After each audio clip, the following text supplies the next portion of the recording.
lembrá-los e celebrar a Deus pela vida da Igreja Presbiteriana do Brasil. Então, 12 de agosto de 1859, Deus trouxe um jovem dos Estados Unidos para vir ao solo tupiniquim e semear a semente do Evangelho. E nós somos o que nós somos hoje, quase 1 milhão de presbiterianos espalhados nesse país, porque Deus trouxe um homem para plantar a semente do Evangelho em uma perspectiva reformada e que tem atingido de uma maneira gloriosa todo esse Brasil. E todos nós aqui, nós somos fruto dessa empreitada divina, através desse jovem pastor, o Ashbel Green Simon, que vive pouco tempo no Brasil, vai morrer muito cedo, com 34 anos, chega com 26, 8 anos, e Deus o usa para definitivamente plantar no nosso país a semente do Evangelho nessa perspectiva da reforma protestante. Portanto, nós temos esse privilégio, porque certamente o Evangelho chegou a nós, ou aos nossos pais. O Evangelho nos chegou através de homens que foram nesse solo do nosso país pregando o Evangelho. E aqui nós lembramos o primeiro pastor presbiteriano ordenado, que foi o padre convertido José Manuel da Conceição, que foi um instrumento de Deus também nesse país, e tantos outros que nos lombos dos cavalos, ou nas lanchas, ou a pé, ou de avião, ou de carro, de jipe, ou de carro de boi, andando quilômetros e quilômetros, pudessem ir tornando a realidade da salvação uma esperança possível ao nosso país e de uma maneira muito pessoal a todos nós. Portanto, nós louvamos ao Senhor. Nós temos esse privilégio, mas temos a grande responsabilidade de continuar pregando e vivendo o Evangelho com toda a intensidade, com toda a alegria, com todo o destemor, com toda a coragem. A gente tem que acordar vivendo o Evangelho, tem que dormir vivendo o Evangelho, tem que comer vivendo o Evangelho, tem que pensar vivendo o Evangelho, tem que olhar, tem que relacionar, você vivendo o Evangelho. Portanto, está na hora. Esse é o momento que nós devemos nos despertar para essa semana que o Senhor tem para a gente pensar.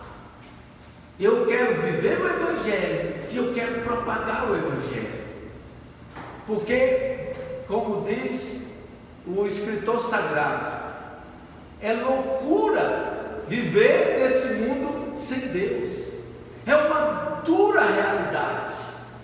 Nós temos que entender isso, temos que entender o privilégio que nós temos e o grande risco que as pessoas correm, não vivendo no domínio e no senhorio de Cristo Jesus, o nosso amado Evangelho de Deus semeado na nossa pátria e nos nossos corações. Então, que nós possamos cada vez mais conhecer a nossa história, porque quanto mais nós conhecemos a nossa história, nós nos tornamos mais intensamente apaixonados por Deus, e nós nos tornamos mais gratos a Deus por inúmeros homens e mulheres que Deus tem levantado no nosso país. Vamos cada vez mais buscar conhecer, e nesse tempo onde o conhecimento bate à nossa porta todos os dias e nós temos acesso. Então procure conhecer a história da Igreja Presbiteriana do Brasil e como Deus tem escrito essa história através de homens e mulheres na sua maravilhosa graça, pelo poder do Espírito Santo, conduzindo e manifestando Cristo Jesus a este mundo. Então que Deus nos abençoe como presbiterianos nesse país e aqui onde Deus nos inseriu. Nós vamos falar hoje sobre alicerces de uma paternidade sadia, e eu quero convidar você a ler um texto conhecidíssimo, Lucas capítulo 15.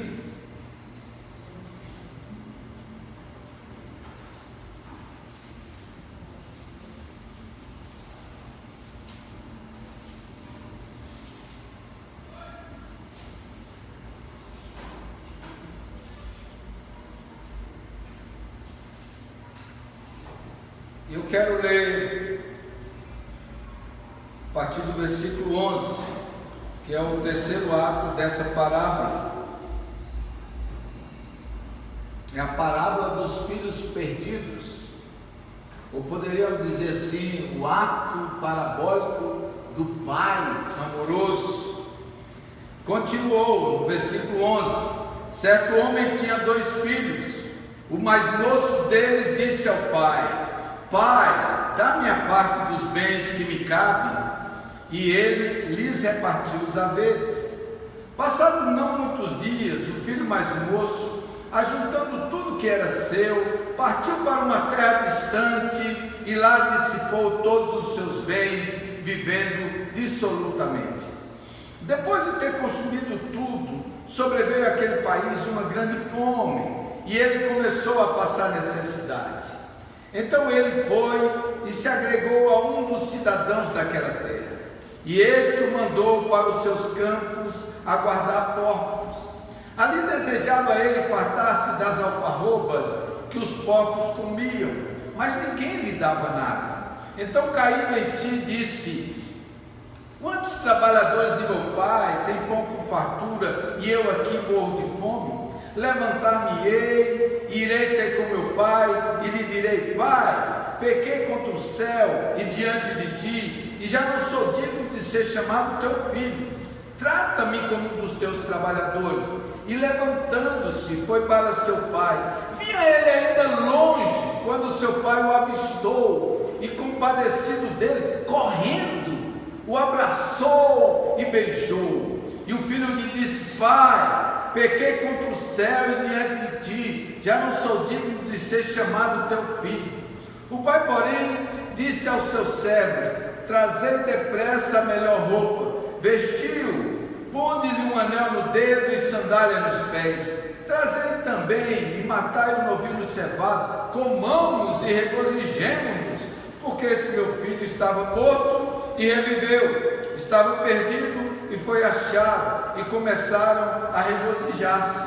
Ora, o filho mais velho estivera no campo, e quando voltava, ao aproximar-se da casa, ouviu a música e as danças. Chamou um dos criados e perguntou-lhe que era aquilo. Ele informou: veio teu irmão e teu pai mandou matar o novilho cevado, porque o recuperou com saúde. Ele se indignou e não queria entrar. Saindo, porém, o pai procurava conciliá-lo, mas ele respondeu a seu pai: há tantos anos que te sirvo sem jamais transgredir uma ordem tua, e nunca me deste um cabrito sequer para alegrar-me com os meus amigos. Vindo, porém, esse teu filho, que desperdiçou os teus bens com meretrizes, tu mandaste matar para ele um novilho cevado. Então lhe respondeu o pai: meu filho, tu sempre estás comigo, tudo que é meu é teu. Entretanto, era preciso que nos regozijássemos e nos alegrássemos, porque esse teu irmão estava morto e reviveu, estava perdido e foi achado. Amém.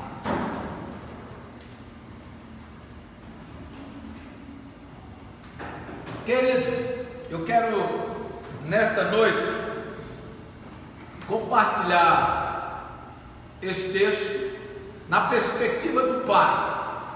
Se os irmãos forem ler os 2 primeiros atos parabólicos, os irmãos vão perceber que no início deles o questionamento daqueles judeus que perguntam por que Jesus ele se relaciona tão próximo, tão intimamente com aqueles pecadores. E Jesus então vai enunciar o seu comportamento, desferindo esta parábola em 3 atos. Então nós lemos o último ato, e nós gostaríamos de olhar nessa leitura. Em outras oportunidades nós já conversamos sobre os filhos, mas nós gostaríamos de olhar sobre a perspectiva do Pai. E é importante, para mim é sensacional, uma das mais extraordinárias faces de Deus nas Escrituras Sagradas, é esse Pai aqui, que Jesus vai usar, e Jesus está usando para mostrar a face de Deus. Veja só, é o próprio Jesus que está falando essa parábola, e ele insere aqui os gentios, os judeus, e ele insere esse Pai como o Senhor nosso Deus. Portanto, contemplar esse ato parabólico e fixar o nosso coração na pessoa desse Pai, certamente traz aos nossos corações alicerces não somente à paternidade, mas também a todos nós, e de uma maneira também muito especial, a masculinidade. É importante que a gente entenda o que aconteceu em relação à paternidade. No Éden, a paternidade ela foi destruída. Não foi só a maternidade que passou por transformações drásticas. A paternidade ela foi marcada essencialmente, drasticamente, dramaticamente ali no Éden. Porque antes de ser pai, há uma masculinidade no ser, há um homem. Antes de ser pai, ele é marido. Aquele que não é um bom marido, certamente não será um bom pai. E quando nós olhamos para o Éden, nós vamos ver que Deus colocou Adão e deu-lhe, casou Adão com uma mulher, e esse é o casamento bíblico estabelecido por Deus. O homem e a mulher deixarão ambos pai e mãe e se unirão, tornando-se uma só carne. E Adão era para cuidar o seu mandato cultural, cuidar de toda a criação e cuidar de uma maneira muito especial da sua esposa, a Eva, que Deus preparou com carinho para ele. Foi Deus que fez aquela mulher para Adão, e fez tão perfeita que ele é osso dos meus ossos, é carne da minha carne. Adão, todavia, ele vai fracassar no seu papel como marido.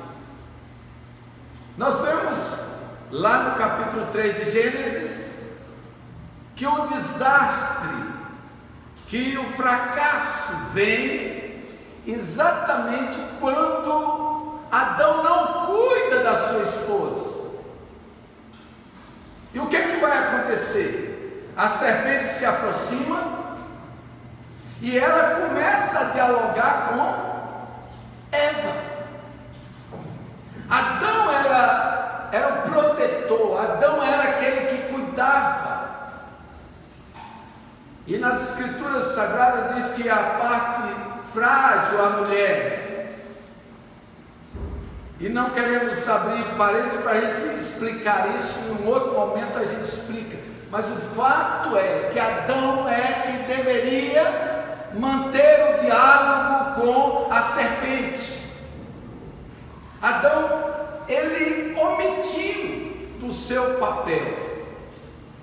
Ele não cuidou da sua esposa.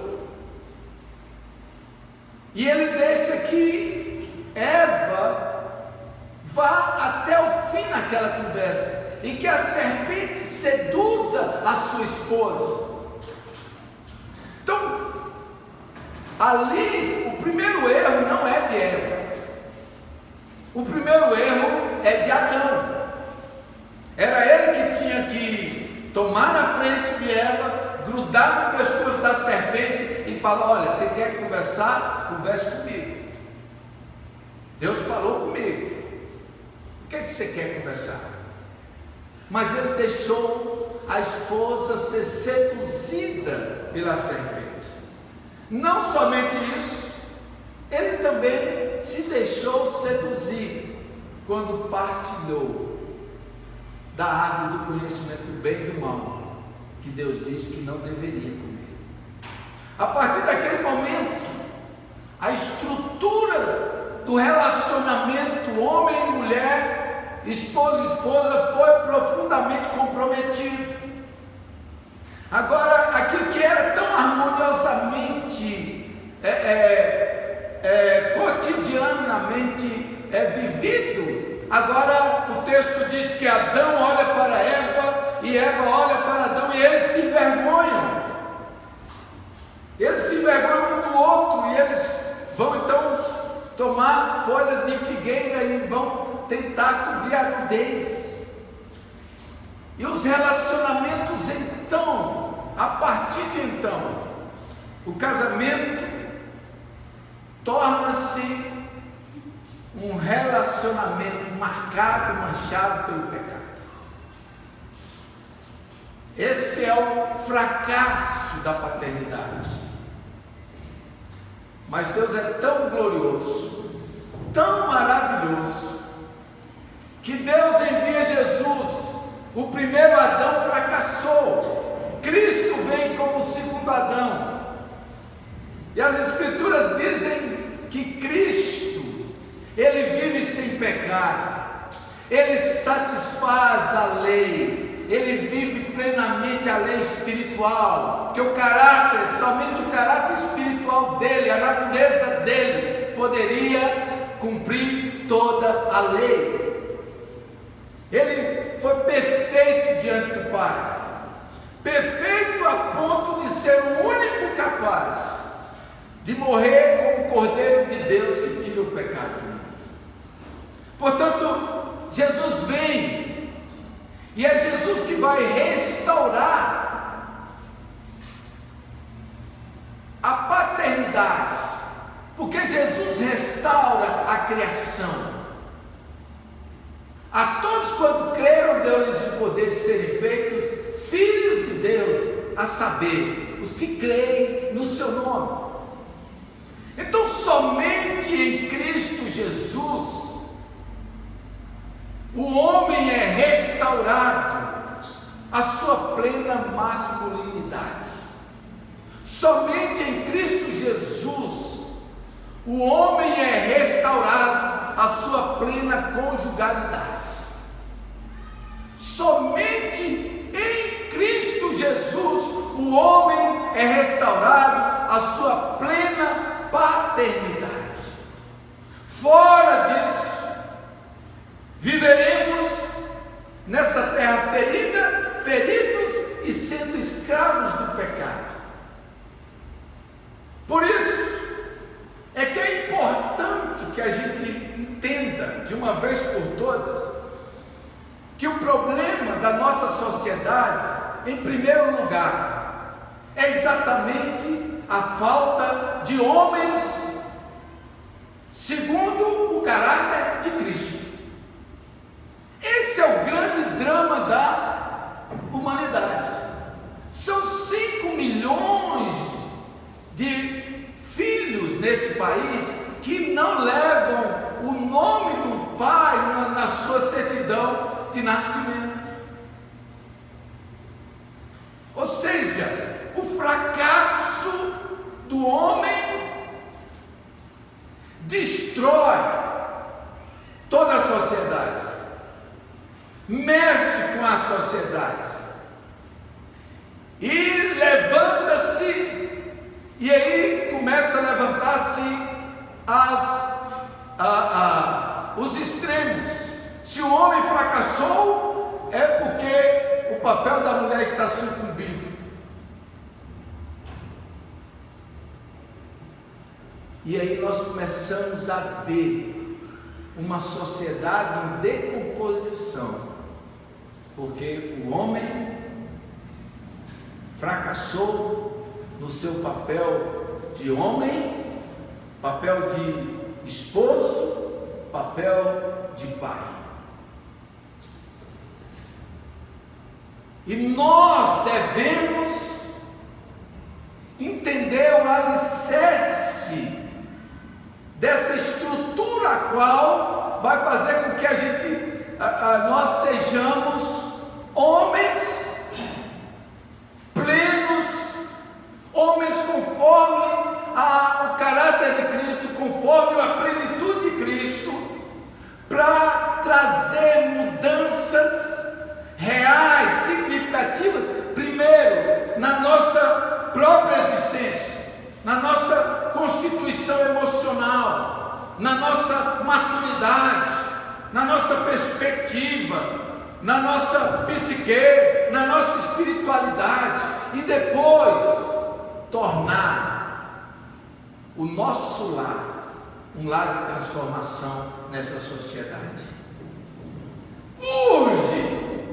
Urgentemente, que nós homens assumamos o papel para o qual o Senhor nos chamou. A gente vê que até sutilmente nós vamos, como homens, nos acomodando a esse papel de coadjuvante ao qual as Escrituras nunca nos submeteu a ele. E nós vamos nos omitindo de manifestar coragem, disposição, tomar a frente das coisas, arregaçar as mangas e viver como Cristo viveu, trazendo uma influência no nosso lar, na nossa perspectiva, no nosso cotidiano, no nosso trabalho, onde nós estamos. E cada vez mais nós estamos vendo uma sociedade que vai se tornando feminina. Os masculinos estão se feminilizando. E nós vamos perdendo o papel para o qual o Senhor nos chamou. Por isso que nós vemos uma sociedade em ruína, uma sociedade se destruindo. Por isso que nós vemos mulheres casando com mulheres e adotando filhos, porque não há mais necessidade do homem. Essa sociedade caminha a passos frenéticos e ávidos para o abismo. Portanto, eu quero desafiar você, meu irmão, e as irmãs a orarem pelos homens que Deus levanta nesta igreja. Orem para que Deus possa tocar no coração, levantar, que eles assumam desde criança, desde adolescente, desde jovem, seja um homem segundo o caráter de Cristo Jesus, e que nós possamos assumir a partir desse alicerce sadio da paternidade, uma compreensão da ação de Deus nos nossos corações através da vida de Cristo Jesus. É óbvio que a minha introdução hoje é maior do que o sermão, é maior do que os pontos que eu vou discorrer, Mas eu creio que é importante que essas coisas sejam ditas e elas possam ser acomodadas no coração como desafios contínuos daqueles que Deus chamou para serem sacerdotes do lar, para serem instrumentos dele na edificação da igreja dele neste mundo.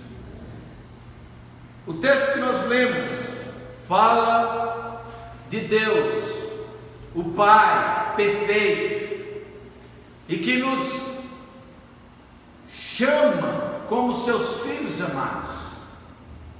Aqui nós vemos três aspectos desse texto que eu defino como alicerces para que a gente possa experimentar a presença de Cristo na nossa vida como pai, como pais, mas também como filhos, como mulheres, como mães, como filhas, como servos e servas do Senhor.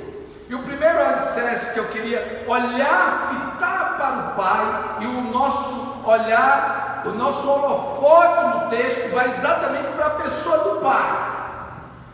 Nós já conversamos e pregamos sobre a pessoa dos filhos, agora eu quero focar esse holofote na pessoa do Pai. E o primeiro alicerce é o amor incondicional do Pai. Vejam só, todo pai, ele tem que experimentar primeiro o amor incondicional de Deus, e depois viver esse amor incondicional com os seus filhos. O texto diz que aquele filho mais novo, ele pede ao pai a sua herança, algo que era como se ele estivesse dizendo assim: olha, pai, eu quero que você morra. E era algo impossível de acontecer naquela cultura. Todavia, esse pai é amorosamente extraordinário. O texto diz que ele dá ao filho a herança. O filho vai e gasta tudo, e o filho volta. E é incrível como nós enxergamos aqui esse pai, um pai que ele é um pai bondoso, porque ele dá a herança para o filho. É incrível como ele não retém. Ele dá a herança para o filho e o filho vai e gasta tudo.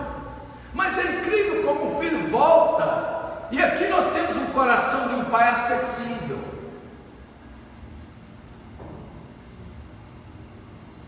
Em algum momento da história, os nossos pais, o meu pai se tornou muito acessível depois da conversão dele. Mas até a conversão do meu pai, eu nunca tinha dado um abraço no meu pai. Ele nunca tinha me dado um abraço. O fracasso do homem na história foi o enrijecendo, foi fazendo com que as culturas predominassem sobre a suavidade, sobre o amor. E esse texto, Jesus está falando com os judeus,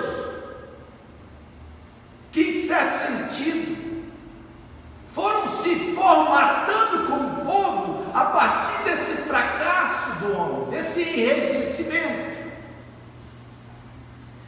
Todavia, aqui nós vemos que os pais, nós temos um Deus que não somente é bondoso, mas um Deus acessível.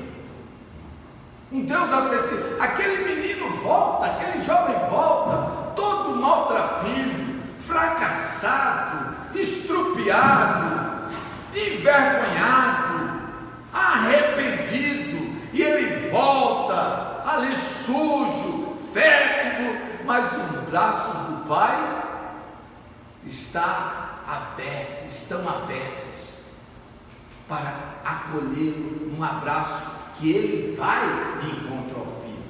É ele que corre.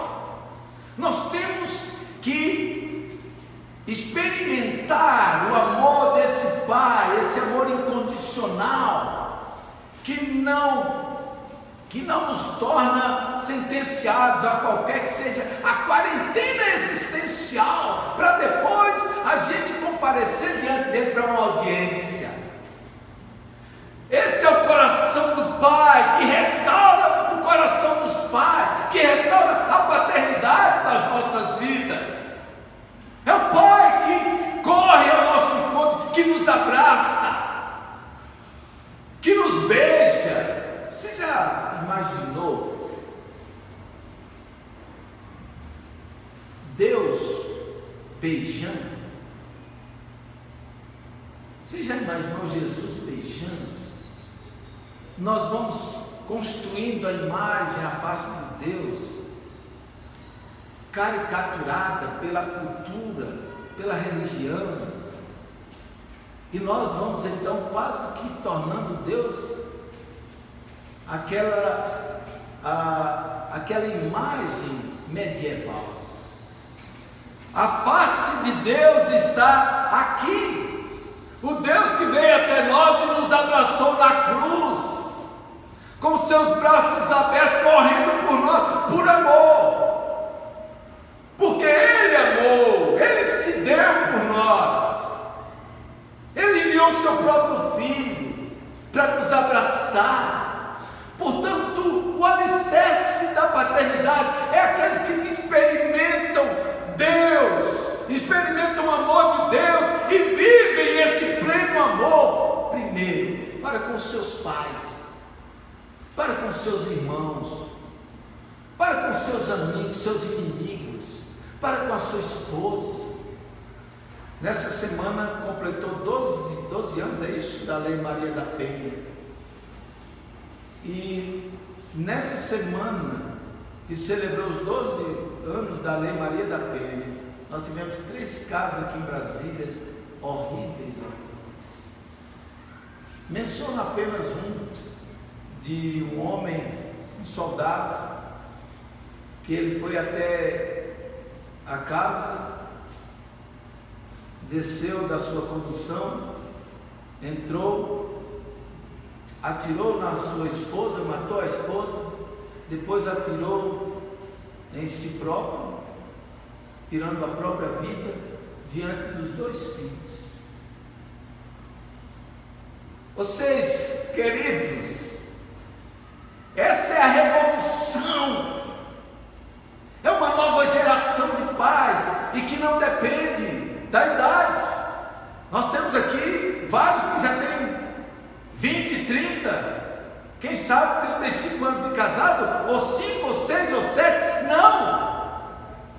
Aqui é a experiência de ser abraçado por esse amor incondicional do Pai, que nos faz amarmos incondicionalmente as pessoas, e de uma maneira como a Bíblia diz: se nós não cuidamos da nossa casa, nós somos pior do que os descrentes. Se nós não amamos os nossos filhos, se nós não amamos os nossos pais, se nós não amamos os nossos irmãos, se nós não amamos a nossa esposa, o nosso esposo, nós somos pior do que os descrentes. Porque como pode ser abraçado por esse Deus de amor incondicional e não tornar a vida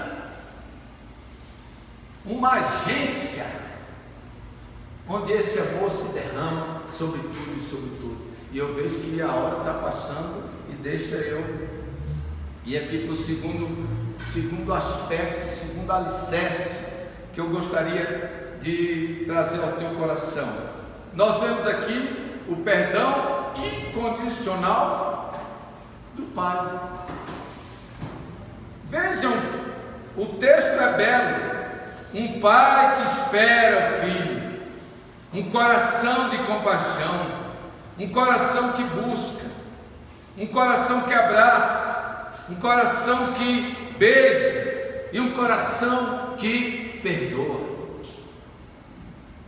O filho vem, aquela coisa, né, está errado, e diz, e fica ensaiando coragem, né? Não sei quem já passou por essa experiência. Às vezes a gente quer falar algo com alguém, né? Um assunto delicado, ou a gente quer pedir perdão, e aí a gente fica ensaiando as palavras, né? A gente fica ensaiando como é que eu vou dizer, e fica imaginando como é que vai ser o encontro, e fica orando e pedindo a Deus. Aquele filho vem, imagina quanta coisa na cabeça. A ideia dele era: não, eu quero apenas ser um trabalhador do meu pai, mas eu vou chegar e dizer: pai, eu pequei contra o céu e diante de ti, eu não sou digno de ser chamado teu filho. O pai o abraça e o pai o perdoa incondicionalmente.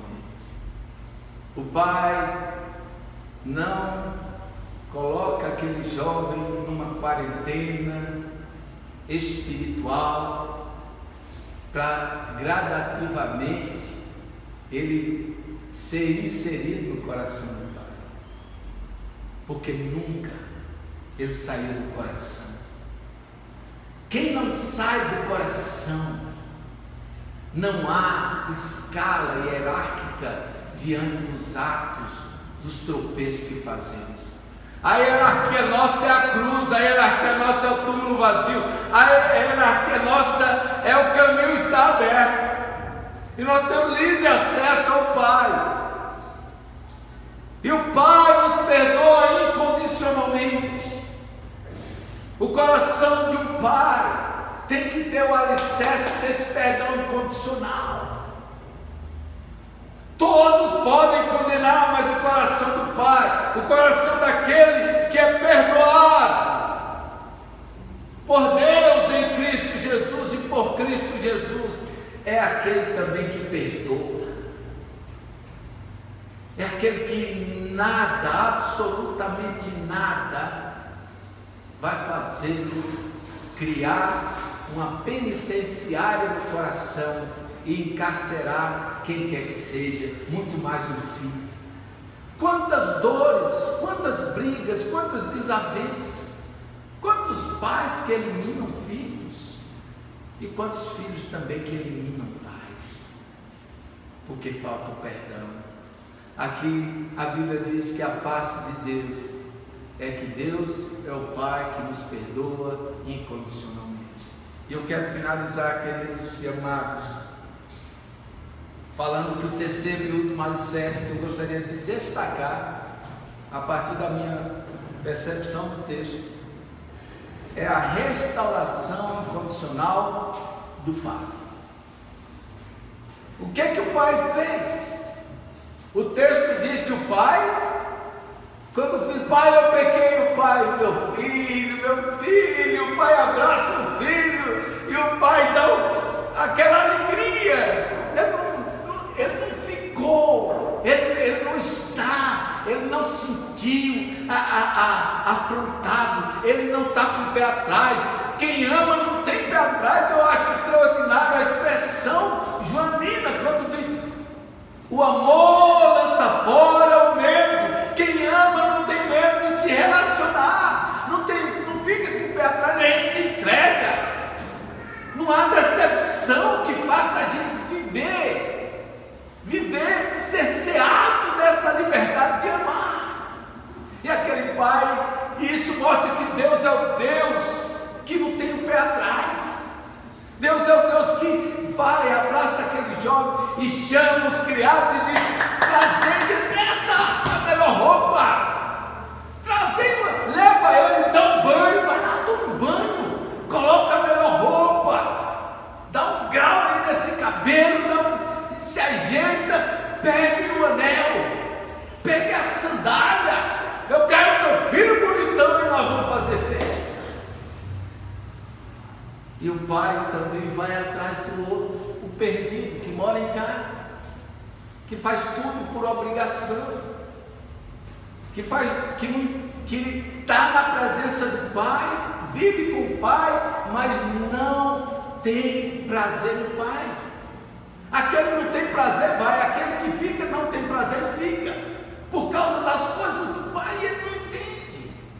E o pai sai e fala: meu filho, Deus, você sempre estás comigo, tudo que é meu é teu,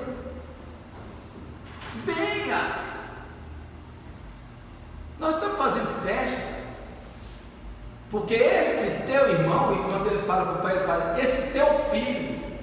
E o pai, quando fala com ele, fala, esse teu irmão estava morto e reviveu, estava perdido e foi achado. Vamos comer, vamos regozijar. Queridos irmãos, Deus é o Deus que nos restaura. Deus é o Deus que nos restaura, que muda a nossa história. É o Deus, não é o Deus que vai erigir a história nos nossos fracassos. Deus escreve a nossa história na vitória da cruz, na vitória do túmulo vazio. Deus vai escrevendo a nossa história de triunfo em triunfo. Nós vamos caminhando neste mundo. Portanto, Pai, que esse desejo da restauração condicional dos nossos corações para com os nossos filhos sejam instrumentos pelos quais a gente vai desenvolver a nossa paternidade nas nossas vidas. Eu quero desafiar você, irmão e irmã, quero desafiar você, adolescente, jovem, eu quero desafiar você, homem, eu quero desafiar você, marido, eu quero desafiar você, pais, a viver nessa experiência de fé cotidiana com Deus e sendo instrumento dele para a edificação e a instrumentalização de famílias que venham a transformar a nossa sociedade, venham ser instrumentos da glória de Deus na igreja de Cristo, marchando firmemente em todo tempo e em toda circunstância. Vamos curvar a cabeça e vamos orar?